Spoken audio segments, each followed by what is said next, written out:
Today I'm going to explain the movie called 101 Dalmatians, released in the year 1996. Roger Dearly is an American video game designer who lives with his pet Dalmatian Pongo in London.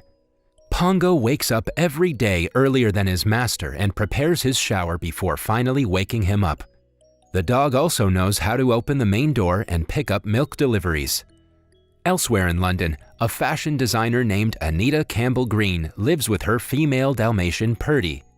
Meanwhile, the city of London is currently rocked by the disappearance of a white Siberian tiger from the city's main zoo. Roger and Anita love taking a stroll at the city's St. James Park with their pet dogs, but have never met each other. At the work front, Roger is struggling to come up with a cool villain for his video game, while Anita is busy churning out designs for her boss Cruella de Vil's fashion label, The House of de Vil. Cruella is a pampered and glamorous woman who has a deep passion for fur. It is hard to impress Cruella, but one day, Anita's design catches her attention. It is a design of a coat made with spotted fur inspired by Anita's Dalmatian. Cruella also notices Perdita's picture on Anita's desk and invites her to her office. Cruella is intrigued by the idea of making garments out of actual Dalmatians and finds it amusing that it would seem as if she was wearing Anita's dog. Afraid of losing a talented designer like Anita, Cruella asks if Anita has been propositioned by other fashion houses. However, Anita assures her that she would only leave the House of de Vil to have children and not for other fashion labels. One day, Pongo lays his eyes on Perdita for the first time at the park. He is instantly smitten and starts chasing after her, dragging his master Roger with him. Pongo eventually catches up to his crush, but Roger struggles to keep up and ends up falling into a fountain. When Roger comes out of the fountain, he sees his dog playing with his crush. He introduces himself to Anita and the two instantly like each other. However, Roger suppresses his feelings and parts ways. However, Perdita refuses to let Pongo go, and she starts following, dragging Anita with her. The chase ends in Anita falling into the pond. Roger rescues her and takes her and Perdita back home with her. Seeing Perdita and Pongo so in love with each other, they realize that they can't separate the two without breaking their hearts. Roger accidentally asks her if she would love a cup of marriage instead of tea, but Anita replies without thinking much, "I do." They both realize that they like each other and they decide to get married along with Perdita and Pongo. Meanwhile, Cruella's henchmen Jasper and Horace are covertly meeting with a man named Mr. Skinner that hands them a bulky suitcase. They take it to Cruella and it turns out that it contains a rug made of skin of the female white tiger named Su Ling that went missing from the London Zoo. Cruella is elated to receive the rug. Anita soon learns that Perdita is pregnant, and so is she, much to her shock. She hires her childhood nanny to help her around the house. After learning about Anita's marriage, Cruella pays her a visit. The latter is bummed about Anita's pregnancy, but she is elated to learn that her Dalmatian is also pregnant. Several weeks later, Perdita gives birth to a litter of 15 puppies. However, one of the puppies stops breathing. Roger refuses to let the puppy go and keeps petting it until it starts breathing. Excited, the nanny names the puppy Lucky. Roger, Pongo, and Anita are jubilant about the puppies, but unbeknownst to them, Cruella has deployed Jasper and Horace outside their home to keep an eye on them. They relay the news of the puppy's arrival to Cruella, and she immediately rushes to Anita's home. She barges into their home, but only to learn that the puppies are white as snow and with no black spots. However, Anita tells her that the spots won't appear until later. Relieved, Cruella tells Anita to pack the puppies for her, but Anita tells her that the puppies need to be with their mother for several weeks. Becoming increasingly impatient, Cruella offers Roger and Anita £7,500 for the puppies, but they refuse to sell the puppies. Enraged, Cruella dismisses Anita and vows revenge against her and Roger. Months pass by. The puppies have grown bigger in size and the nanny buys belts for all of them. Horace and Jasper continue to keep an eye on the family, and one evening, when Anita and Roger go out with Perdita and Pongo, the two henchmen break into their home. They lock the old nanny inside a closet and steal the puppies. A dog named Montgomery witnesses them stealing the puppies and barks at them, but the two manage to get away. Pongo and Perdita overhear Montgomery bark in the distance and run towards their home, realizing that something's up. Nanny also manages to break free from the closet and informs Anita and Roger about the puppies. Perdita and Pongo are heartbroken. Horace and Jasper take the dog to their home and inform their boss about the puppies.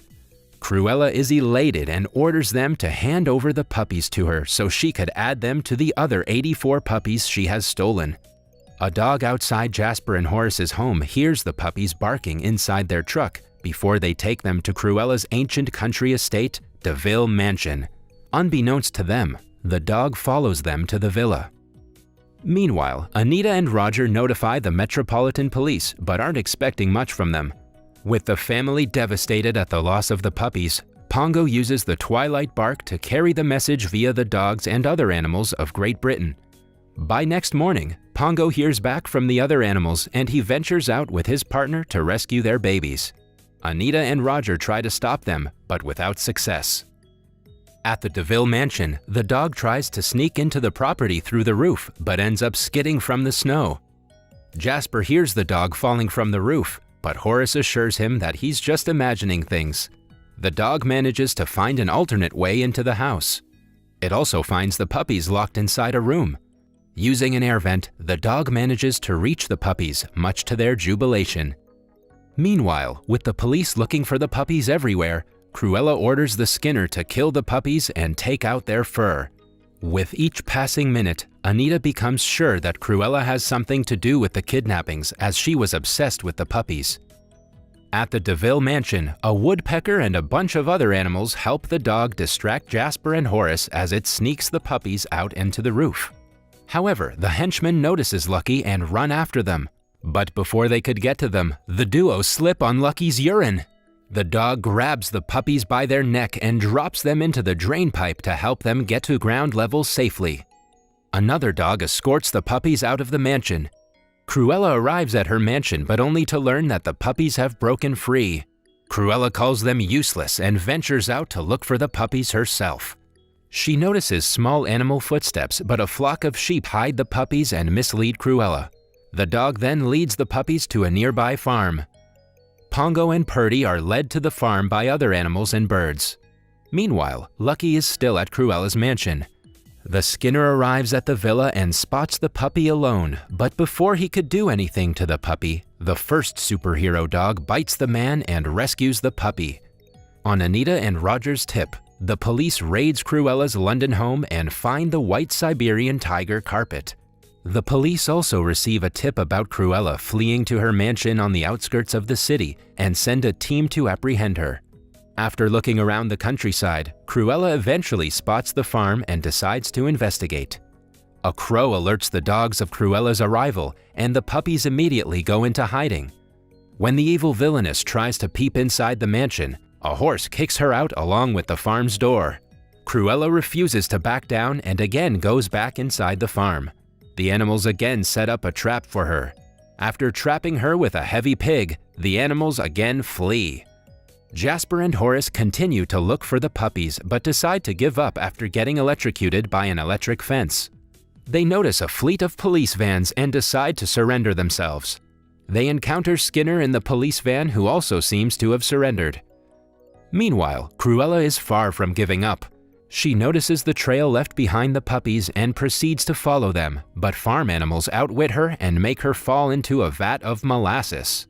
Cruella still refuses to give up, so the horse throws her out through the window into a pig pen. The police arrives at the farm and arrest Cruella.